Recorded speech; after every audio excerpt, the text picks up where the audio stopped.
এসেছে, বাবা মার সঙ্গে পর্যন্ত চলে এসেছে। বন্ধুরে আমার, এই জন্য আমি বলি, দুটো হাদিস থেকে আমরা জানতে পারলাম ভালোবাসলেও কাকে আগে? আল্লাহর পছন্দের কাজ হলো বাবা মাকে ভালোবাসা, তাদের সাথে মিষ্টি আচরণ করা। আবার যদি আল্লাহর অপছন্দের কাজ কোনটা জানতে চাই, এখানেও নবীজি জানিয়ে দিয়েছেন আল্লাহর অপছন্দের কাজ হলো বাবা মার কলিজায় আগুন দেওয়া। জোরে জোরে বলেন নাউজুবিল্লাহ। আপনার আমার কি করা উচিত বন্ধু? আপনার আমার মা বাবার সাথে ভালো আচরণ করা উচিত। নবীজি হাদিস শরীফ বর্ণনা করেছেন, হযরত আবু হুরায়রা রাদিয়াল্লাহু তাআলা আনহু থেকে হাদিস খানা বর্ণিত। আপনার আমার প্রাণের নবী, দু জাহানের বাদশা নবী, রাহমাতাল লিল আলামিন নবী, তিনি বলে দিয়েছেন, হতভাগা সে, হতভাগা সে, হতভাগা সে। ইয়া রাসূলুল্লাহ, কে গো সেই হতভাগা? ইয়া রাসূলুল্লাহ, আমার নবীজি জানিয়ে দিয়েছেন বাবা মা উভয় বেঁচে আছে অথবা একজন বেঁচে আছে। এই একজন অথবা দুইজনকে পাইলো, পাওয়ার পরেও যদি সন্তান বাবা মাকে ভালোবেসে আদর করে সম্মান দিয়ে মর্যাদা দিয়ে যদি জান্নাতি হতে না পারে, আল্লাহর প্রিয় হতে না পারে, আল্লাহর দিদার প্রাপ্ত বান্দাদের অন্তর্ভুক্ত হতে না পারে, তাহলে তার মতো হতভাগার কেউ হতে পারে না। আমাদের অনেকের বাবা মা দুজনই আছে। আমার নিজের একবারে কাছের মানুষ দেখছি, বিয়ের পরে বউ নিয়ে বন্ধ, বাবা নাই, মা আছে, ঘরে উপযুক্ত বোন আছে। বিয়ের পরে বিবির কথা অনুযায়ী মা বাবা মা ছেড়ে অনেক দূরে চলে এসেছে, মায়ের খবর নেয় না। উপযুক্ত বোন আছে বন্ধু, যেই রকম ভাবে খবর নেওয়ার কথা সেই রকম নেয় না। আমার আশেপাশে আমি দেখেছি বন্ধু, মা অসুস্থ হয়ে আছে, চোখে দেখে না, হাঁটতে পারে না, সন্তান বিবি নিয়ে সন্তানদেরকে নিয়ে মন খোলাসা ভাবে চলাফেরা করছে, মাকে হাঁটায় না। ও বন্ধু, আমি আপনাদেরকে আজকে আলোচনা শোনাবো। আমি আপনাদেরকে বলতে চাই, এই পৃথিবীতে আসার মূল মাধ্যম হলো বাবা মা।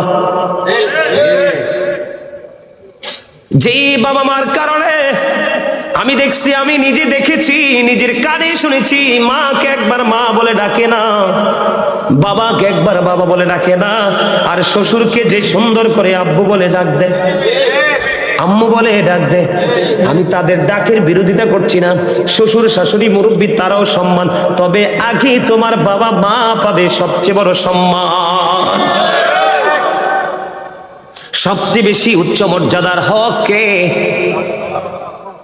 আমি আপনাদেরকে বলি, মন গড়া কথা বলার অভ্যাসটাই সিম্পল ভাবে বলে দিব বন্ধু।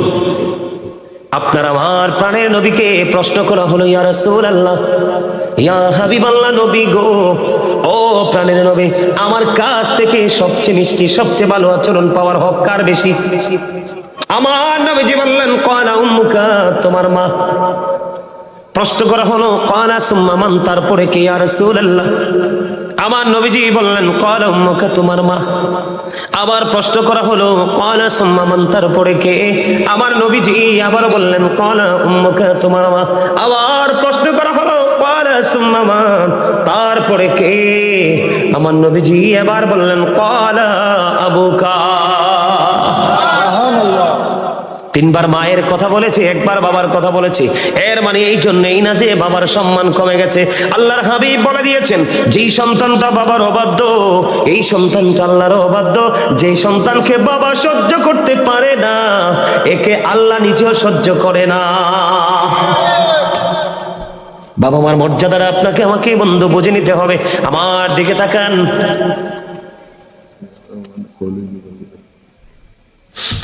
হাদিস শরীফের মধ্যে এসেছে বন্ধু, আল্লাহর হাবিব সরকারে মদিনা তিনি বললেন, এক ব্যক্তি এসে নবীজিকে প্রশ্ন করলেন, ইয়া রাসূলুল্লাহ, বাবার মর্যাদাটা দেখেন, যে একবার বলার কারণে যে বাবার ইজ্জত কমে গেছে এমনটি নয়, কারণ মা বাবার তুলনায় অনেক বেশি কলিজায় ব্যথা সহ্য করে রে সন্তানের জন্য।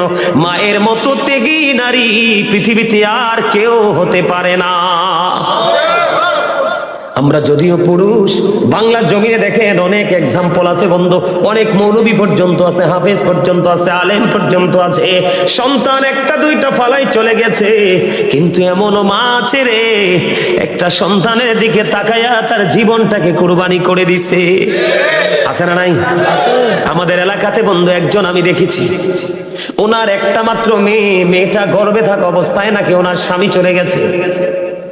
ওই নারীটা এত আদবের সাথে জীবন যাপন করেছে, কেউ বলতে পারবে না সে বেয়াদব মহিলা, সে বলতে পারবে না কেউ যে অন্যদিকে নজর দিয়েছে। বন্ধু, তার দৃষ্টিভঙ্গি, তার চলা পোশাক আশাক আমি সারা জীবন দেখেছি। উনি সাদা, সব সময় সাদা কাপড় পরতো। আমার জীবনে কোনোদিন আমি রঙিন কাপড় ওনার পরনে আমি দেখিনি, অথচ উনি 100% ইয়াং। আল্লাহ দিয়েছে ওনাকে কন্যা সন্তান। এই কন্যা সন্তানের দিকে তাকাইয়া আর জীবনে কোনো স্বামী সংসারে যায় নাই। এই সন্তানের দিকে তাকাইয়া এখন তিনি বুড়ো হয়ে গেছে, বৃদ্ধ হয়ে গেছে, চুলগুলো পেকে গেছে। বন্ধু, উনি কোনোদিন বিয়েতে যায় না। এই মায়ের কলিজায় যদি সন্তান আঘাত দেয় রে, আল্লাহর আরশ পর্যন্ত কেঁপে ওঠে। এই জন্য নবীজি বলে দিয়েছেন বন্ধু, 3 বার প্রশ্ন করা হয়েছে, 3 বারে মায়ের কথা বলা হয়েছে, আর একবার বাবার কথা বলা হয়েছে। এই জন্য বাবার ইজ্জত বন্ধু কমে যায়নি। নবীজির কাছে এক ব্যক্তি এসে প্রশ্ন করলো, ইয়া রাসূলুল্লাহ, ইয়া হাবিবাল্লাহ, নবী গো, আমার দৌলত আছে, সম্পদ আছে, সবই আছে, আমার বাবা আমার সম্পদ নিজের মতো করে ব্যয় করতে চায়, নিজের মতো করে খরচ করে। এবার আমার রাসূল বললেন, তুমি তোমার সম্পদ নয়, তুমি নিজেও তোমার বাবার সম্পদ। কথা হাদিস শরীফের মূল ভাষাটা কি আপনারা বুঝতে পারছেন? আল্লাহর হাবিব বলে দিয়েছেন, শুধু তুমি না, শুধু তোমার সম্পদ না, তোমার উপার্জিত অর্থ নয়, শুধু তোমার অর্থ না, তুমি নিজেও তোমার বাবার সম্পদ। বাবা যেমনি চাইবে এমনি তোমাকে ইউজ করতে পারবে, তুমি না করতে পারবা না। এই জন্য বন্ধু, কোরআন হাদিস করলে দেখা যায় বাবা মাকে ভালোবাসা একটা সন্তানের জন্য ফরজ, আর বাবা মার করে যায় আগুন দেওয়া, তাদেরকে দুঃখ দেওয়া আমাদের জন্য হারাম। আপনি বলেন, যদি মায়ের পায়ের নিচে যদি জান্নাত হয়, বাবা মা মায়ের চেহারার দিকে আপনি তাকাইয়া মনে মনে বললেন, মাবুদ আমার মা কেমন জানি হয়ে গেছে, আমার মা দুর্বল হয়ে গেছে, আমার মা অসুস্থ হয়ে গেছে, কি হয়েছে গো? আপনার মায়ের চেহারাটার দিকে তাকাইয়া আফসোস আপনার অন্তরে চলে আসলো, মায়ের জন্য বন্ধু হৃদয়ে আগুন শুরু হয়ে গেল। আল্লাহর হাবিব বলছেন, এই যে তোমার অন্তরে মায়ের প্রতি যে প্রীতি জন্ম হয়েছে, এটার বিনিময়ে তোমার আমলনামায় হজের সওয়াব দেওয়া হয়ে গেছে। আল্লাহ বরাদ্দ দিয়েছি, ইয়া রাসূলুল্লাহ, দৈনিক যদি 100 বার তাকায়, নবীজি বললেন 100 হজের সওয়াব তোমার আমলনামায় চলে যাবে। জোরে জোরে বলুন না সুবহানাল্লাহ। এই বাবা মাকে কষ্ট দেওয়া যায়নি বন্ধু, বাবা মা চাইলে আপনি দিতে হবে, পারতাম না শব্দ বলা যাবে না। আর পৃথিবীতে আবার মনে হয় এমন কোন মা বাপ নাই রে, যেটা সন্তানের জন্য কষ্ট হবে সেটা মা বাবা চায়। কথা বলেন না, আমার ওয়াজে কি মনোযোগ নাই আপনাদের? পৃথিবীতে এমন কোন বাবা মা আসেনি সন্তানের জন্য এটা চাইলে কষ্ট হবে, এইটা কোনোদিন কোন বাবা মা চায় না। বাবা মা চায় আমি দুঃখের মধ্যে থাকি। বন্ধু, কিছুদিন আগে আমাদের বাড়ির পাশে, আজকে মনে 2 দিন বা 3 দিন, 2 দিন হবে, একজন স্কুলের একজন ম্যাডাম মৃত্যুবরণ করেছে। সকালবেলা রান্না করেছে, স্কুলে যাবে। কি আমি শুধু কথাটা আমি শুনছি, আমি প্র্যাকটিক্যালি শুনি নাই, মহিলাদের মুখ থেকে শুনছি। বন্ধু, ম্যাডাম একদম ইয়াং, একটা ছেলে একটা মেয়ে, ছেলেটা ক্লাস 9-এ পড়ে। আমি শুনেছি আমার পরিবারে যারা ওই ম্যাডামকে দেখতে গিয়েছিলেন, ওনার মা বৃদ্ধ এখনো বেঁচে আছে রে। যদি উনি সরল মনে বলে ফেলেছে, কথাটা জানে না, উনি বলেছে, আজরাইল, আজরাইল রে, আমি বুড়ো হয়ে গেছি রে, আজরাইল তুমি কি আমায় নিতে পারলা না? আমার চোখের সামনে থেকে আমার এই মেয়েটাকে কেমন করে তুমি কেড়ে নিয়ে গেলা? জোরে জোরে বলেন আল্লাহু আকবার, একবার বলেন না সুবহানাল্লাহ। মা নাকি চিৎকার করে বারবার বলছে, আজরাইল তুমি আমায় কেন নিলা না? আমাকে কি তুমি দেখতে পাইলা না রে আজরাইল? আমি কেমন করে সইব? আমার চোখের সামনে আমার সন্তানের লাশ। বন্ধু, পৃথিবীর বুকে ভারী যদি কোনো কিছু থাকে রে, এটা হলো মা বাবার কাঁধে সন্তানের লাশ। এর চেয়ে ভারী আর কোনো কিছু নাই পৃথিবীর বুকে, ঠিক কিনা বলেন? আমারও একটা ছোট ভাই মারা গেছে, সে রবিউল আওয়াল নাম ছিল বন্ধু তার। আমার মনে আছে রে, আমার ভাইটা যখন ইন্তেকাল করেছিল, আমার মা পুরো পাগল হয়ে গেছিল। আমার মা বলতো যে পৃথিবীর কোথায় গেলে আমার কলিজায় শান্তি মিলবে রে। আমি কোথাও গেলে আমি শান্তি খুঁজে পাই না, কোথায় গেলে শান্তি পাবো? এই শান্তি একমাত্র আল্লাহ ছাড়া কেউ দিতে পারবে না। আমি মা বাবার মন বোঝানোর জন্য বলেছি রে বন্ধু, মা যখন অসুস্থ হবে তুমি সেবার জন্য আগাই আসো। মায়ের পরনে বস্ত্র নাই, সুন্দর দেখে কিনে দাও। মা যেটা খেতে পছন্দ করে তুমি মনে মনে নিয়ত করো, মালিক আমার মা তো এই জিনিসটা খেতে মনে চায়, মা পছন্দ করে, আমার তৌফিক নাই, যেই তৌফিক আছে এটার স্বল্প পরিমাণ দিয়ে তুমি নিয়ে আসো। মা কি আল্লাহর কাছে দোয়া করে দিবে, দেখবে তোমার পৃথিবীর দরজা সবগুলো ওপেন হয়ে যাবে। তার একমাত্র প্রমাণ হলাম আমি গাজী সুলাইমান। আমি যদি ব্যক্তিগতভাবে দ্বন্দ্ব বলি, আমার গ্রামের মানুষ এই আলোচনাটা শুনবে। আমি যদি মিথ্যা বলি, আপনারা খবর নিতে পারবেন। আমার জীবনে আমি মায়ের এত বেশি কাপড় ধুয়েছি, মনে হয় না কোনো মেয়ে, এখনকার যুগের মেয়ে মার কাপড় ধোয়। এখনকার মেয়েরা এত বড় বেয়াদব। ও বন্ধু, স্কুল কলেজের কাপড়গুলো অসুস্থ মায়ের জন্য রেখে যায়। মা তুমি এগুলো কি ওয়াশ করে দিও, ঠিক না ঠিক? আর আমি গাজী সুলাইমান মা গোসল করার পরে বলতাম, মা এটা রেখে দেন, আমি ধুয়ে দিব। অসংখ্য দিন মায়ের কাপড় ধুয়েছি, মায়ের সাথে বন্ধু হাড়ি পাতিল মেজে দিয়েছি। মা যেই কাজটা করতে কষ্ট পাইতো সেই কাজটা আমি মাকে করে দিতাম। তার কারণ মায়ের মলিনতা, মায়ের পরিশ্রম, মায়ের কপালে ঘাম দেখলে আমার কোনোদিন সহ্য হয় না। জোরে জোরে বলেন না সুবহানাল্লাহ। মা এত বড় নিয়ামত। মায়ের প্রেমিক যেই সন্তান মা হারাইছে বন্ধু, সে বুঝে রে পৃথিবীর কেউ নাই ডাক দিয়া ঘরে নেওয়ার। কথা বলেন আছে পৃথিবীতে বন্ধু? গতকালকে আমি বগুড়া থেকে আসার সময় আমার একটা ছেলে, আমার সফর সঙ্গী, সে বলে, ভাই আমার বাবা চলে গেছে, এখন আর আমি সারাদিন সারা রাত্র বাইরে থাকলেও কেউ আমাকে একটা মিনিট ফোন দিয়ে জিজ্ঞেস করে না তুই কোথায় আছিস। এটাই বন্ধু বাস্তবতা। মা বাবার প্রেমের ভুবন, এই ভুবনে যদি কোনো সন্তান ঢুকতে না পারে, মা বাবার কলিজার মধ্যে যেই প্রেমের ভবন আছে রে, ওই ভবনে যেই সন্তান ঢুকতে পেরেছে তার জীবনে বন্ধু ভ্রমণ শুরু হবে। মৃত্যুর আগে সেই ভ্রমণ শেষ করতে পারবে না, সেই বাগান ভ্রমণ করে। এটা পৃথিবীর সকল কিছুর চাইতে বড় মা বাবার কলিজায় বন্ধু যেই বাগানটা আছে। কিন্তু সন্তানগুলো একটুখানি সুখের জন্য মা বাবার কলিজায় বন্ধু আগুন জ্বালাই দেয়। এই আগুন তোমাকে উপরে বন্ধু পুড়িয়ে ছাই করে দিবে, কোনো দিন তুমি বুঝতে পারবা না। এই কারণে আমি ওই ছোট্ট কালে ক্লাস 9-10 যখন পড়ি, একটা সন্তানের জন্য চিরস্থায়ী কোল হলো বাবা মার কোল। এর বাইরে আর কোনো কোল নাই যে টেকসই আছে। কথা বলেন না কেন? আদর করে নেইনি গো কেউ আমায় কোলে তোলে, কিছুদিন দর করিয়া যায় যে আবার ভোলে, আমায় নাম দড়িয়া ডাকি দিয়া আর মা,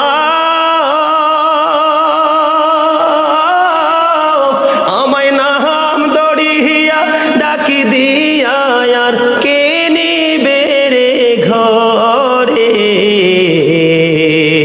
দিবানিশি তুষের আগুন এই হৃদয়ে জ্বলে। ঠিক না ঠিক? ডাক দিয়ে নেওয়ার মতো কেউ আসেনি। বন্ধু, সেই ছোট্ট থাকতেই গজলটা লিখেছিলাম, অনেকবার অনলাইন থেকে, ভালো লাগলে শুনে নেবেন। যেটা আমি বলতে চেয়েছিলাম বন্ধু, বাবার অবাধ্য হইলে আল্লাহর অবাধ্য।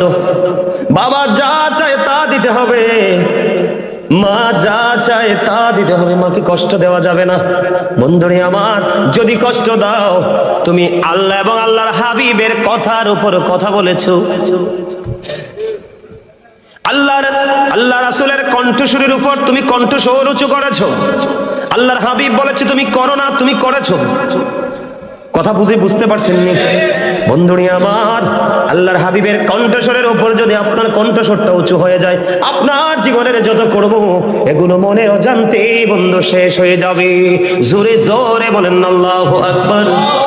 আমি আপনাদেরকে বন্ধু একটা হাদিস শরীফের একটা অংশ বিশেষ আপনাদের সামনে তুলে ধরবো। ছোট্ট একটা হাদিস, আমার দিকে তাকান, আমি আগে নেগেটিভটা আপনাদের সামনে তুলে ধরবো বন্ধু। নেগেটিভটা এমন ভাবে আমি আপনাদের সামনে তুলে ধরবো। হযরতে জুরাইজ নামে আল্লাহর একজন প্রিয় বান্দা ছিলেন। ওই জুরাইজ মানুষকে নিয়ে একত্রিত হয়ে আমল করতে তিনি পছন্দ করতেন না। লোকালয় থেকে অনেক দূরে উনি একটা হুজরা বানিয়েছিলেন। হুজরাটা বানিয়েছিলেন তিনি মাটি দিয়ে। গভীরভাবে খেয়াল করবেন বন্ধু, অত্যন্ত গুরুত্বপূর্ণ শিক্ষা। আপনার জীবনে নামাজের সওয়াব আছে, দানের সওয়াব আছে। ও বন্ধু, সব ধরনের নেক আমল আপনার জীবনে আছে, কিন্তু বাবা মার সাথে ভালো সম্পর্ক নাই। আপনার এই আমল কখনোই আল্লাহর দরবারে গ্রহণযোগ্য নয়। পৃথিবীর কোন আমল আপনাকে আল্লাহ পর্যন্ত পৌঁছাতে পারবে না যেটা যত তাড়াতাড়ি ও বন্ধু বাবা মার ভালোবাসা আপনাকে নিয়ে যেতে পারবে। আপনারা এখান থেকে শিখতে পারবেন বন্ধু। অনেক আলোচনা করব, থাকবেন তো? সবাই শুনতে রাজি তো? কে কে শুনতে রাজি হাত তোলেন। মারহাবা।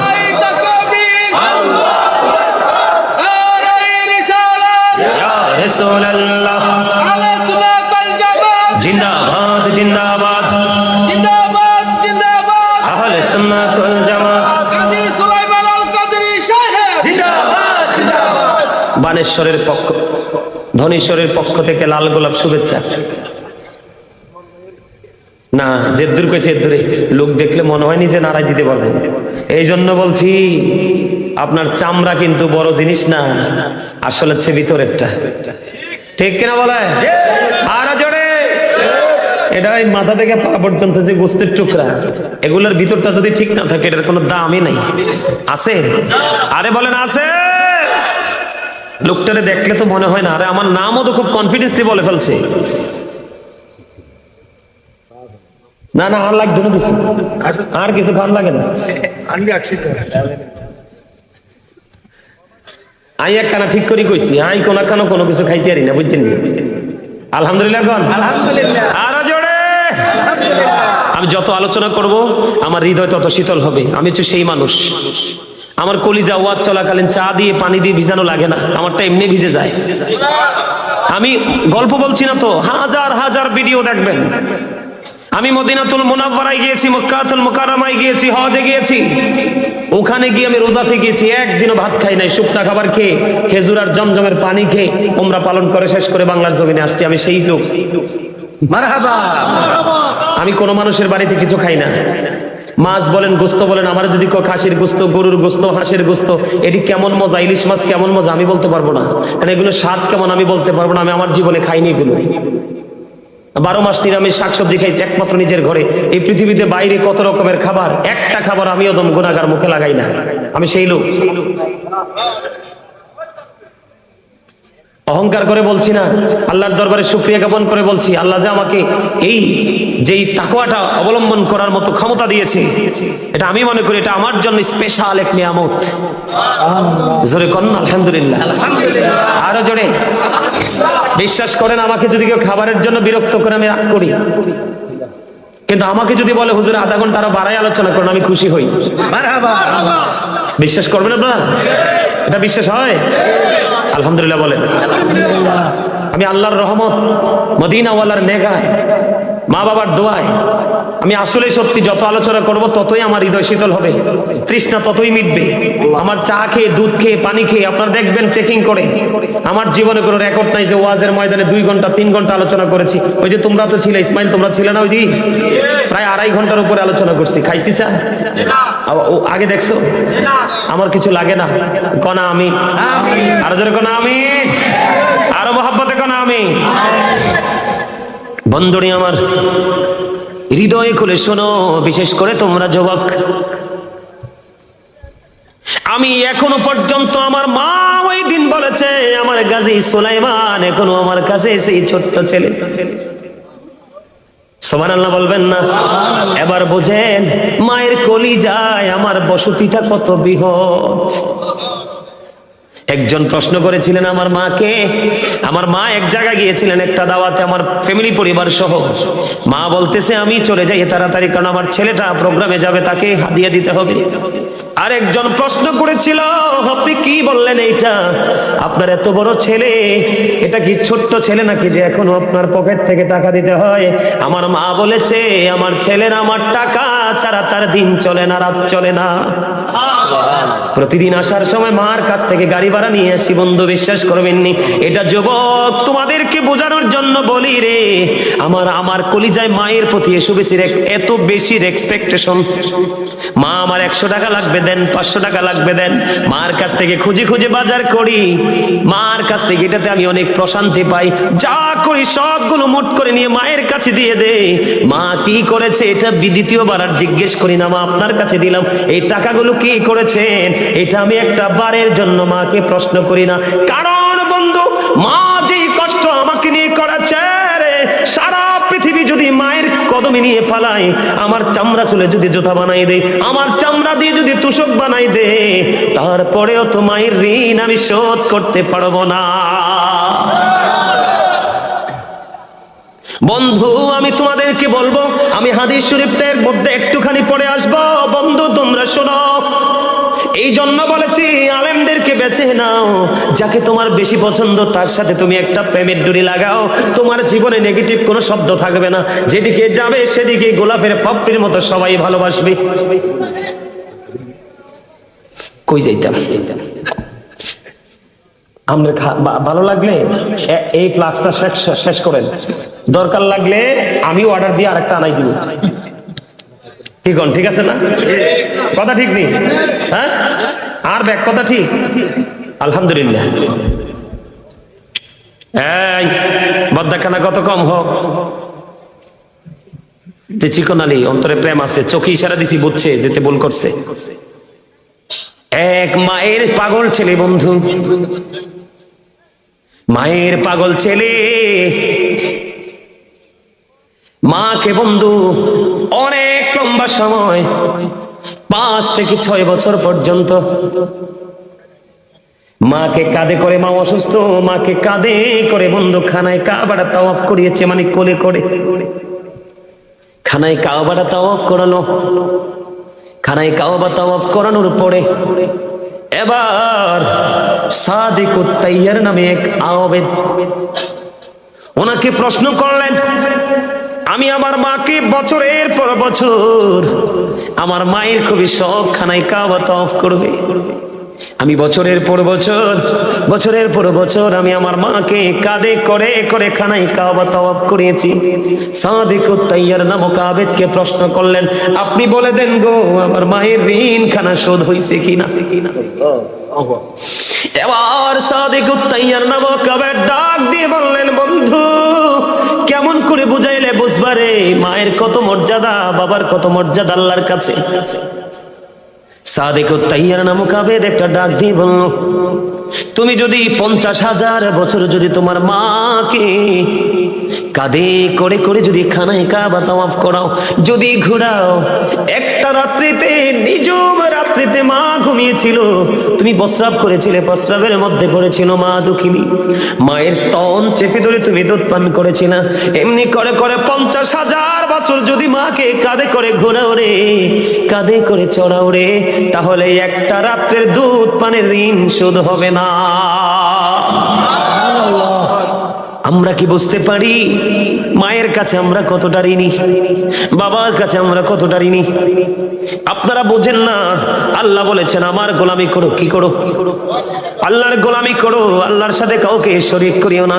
এই যে লৌহে মাহফুজের কোরআন, আল্লাহর অমীয় বাণী, যেটাকে বলা হয় দা হোলি কোরআন, পবিত্র গ্রন্থ, এই গ্রন্থের মধ্যে আল্লাহ রাব্বুল আলামিন মা বাবার কথা তুলে ধরেছে একাধিক বন্ধু সূরার মধ্যে।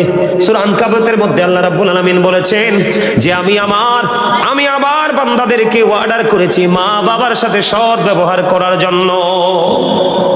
জোরে জোরে বলেন না সুবহানাল্লাহ, আরো জোরে বলেন না সুবহানাল্লাহ। আপনারা কি দুর্বল হয়ে পড়েছেন? আরো জোরে বলেন, প্রমাণ দেই আমি আপনাদেরকে বন্ধু। আল্লাহ রাব্বুল আলামিন কি বলেছে দেখেন, ছোট্ট করে বলছি, ওয়া ওয়াসাইনাল ইনসানা বিওয়ালিদাইহি হুসনা। আল্লাহ রাব্বুল আলামিন বলে দিয়েছে, আল্লাহর বান্দাকে অর্ডার করেছে আল্লাহ রাব্বুল আলামিন, তোমরা তোমাদের বাবা মার সাথে কি করো?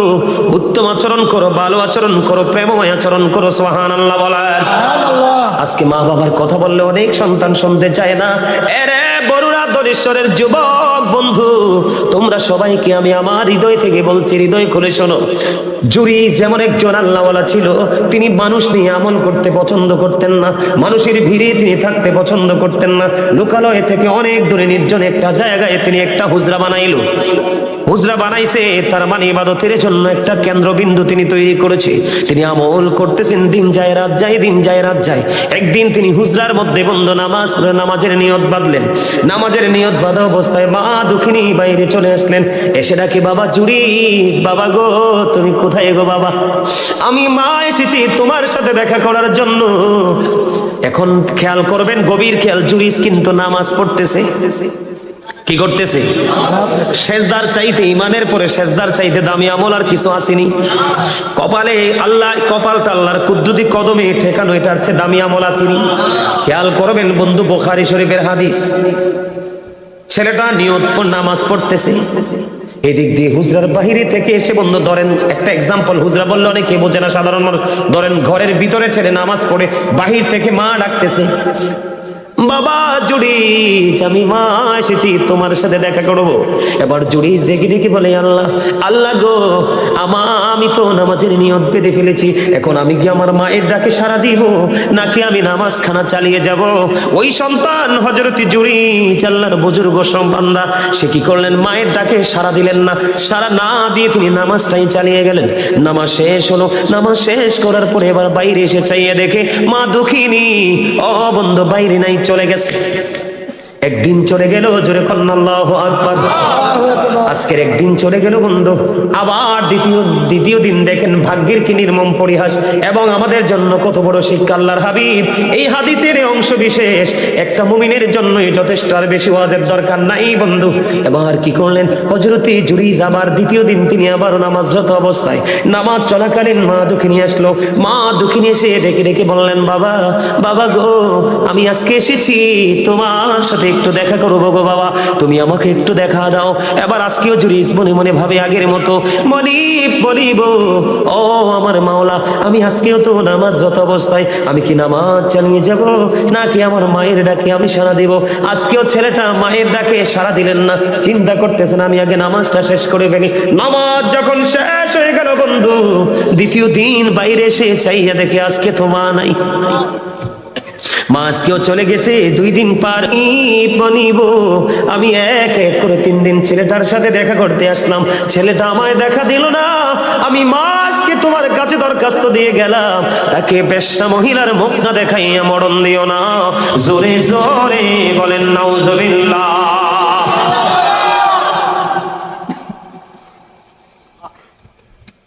এবার আশ্চর্য ধরনের ঘটনা বন্ধু, মা কি করলো? দোয়া তো বড় দোয়া করে চলে গেল।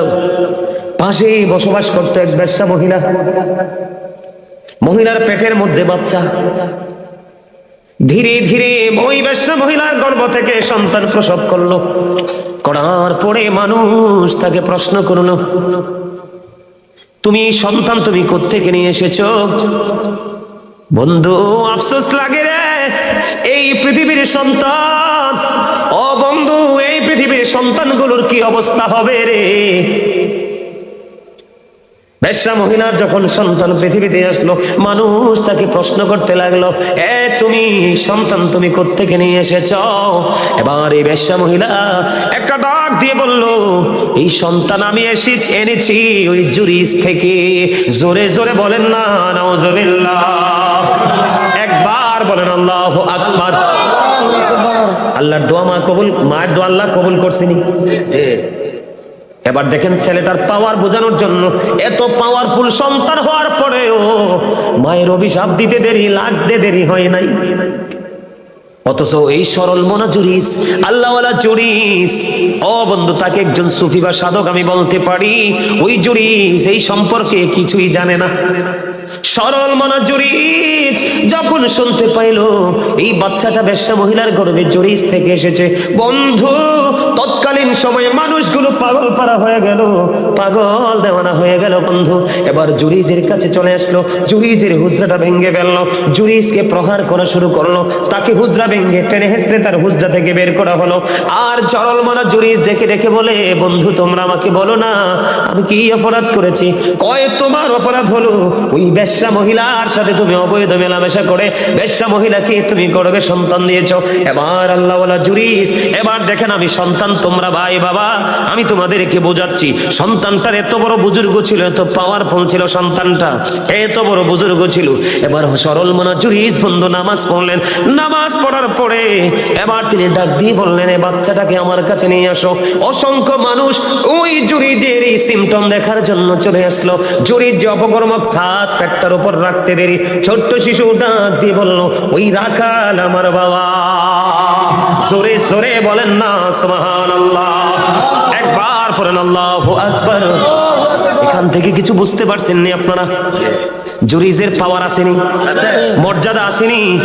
যার মর্যাদাকে বৃদ্ধি করার জন্য ছোট্ট বাচ্চার জবান দ্বারা প্রমাণ করে দেয় আমার আল্লাহ কতটা আল্লাহর প্রিয় বান্দা।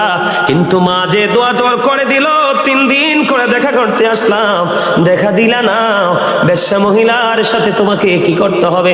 যুক্ত হতে হবে। হইছে কি হইছে না? আরো জোরে বলেন। পরে তৎকালীন সময় মানুষগুলো জুরিদের হাত চুমু খেতে লাগলো, জুরিদের সঙ্গ প্রত্যঙ্গ চুমু খেতে লাগলো। আবার বলল, রে জুরিস আমরা অন্যায় করেছি, তোমার এই হুজরাটাকে আমরা স্বর্ণ দিয়ে আবার বাধাই করে দিব।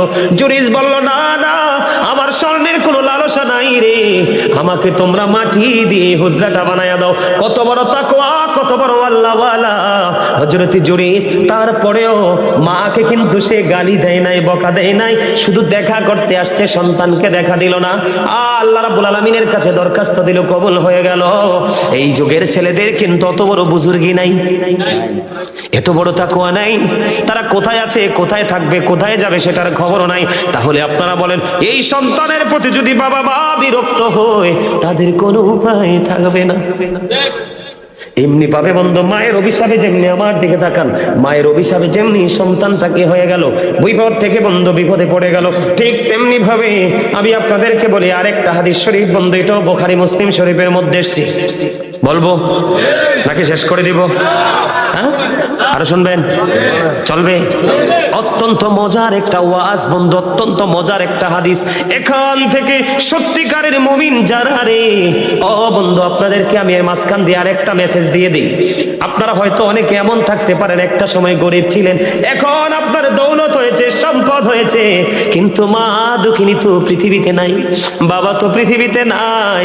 এখন আপনি মনে মনে চিন্তা করেন, হুজুর আমার বাবা মা পৃথিবীতে যখন ছিল গো, আমার তো দৌলত ছিল না, এখন মা বাবা তো পৃথিবী থেকে চলে গেল, আমাকে আল্লাহ দৌলত দিয়েছে, আমি তো বাবা মাকে ভালোবাসতে পারি না, আমি আমার মা বাবাকে ভালোবাসতে চাই।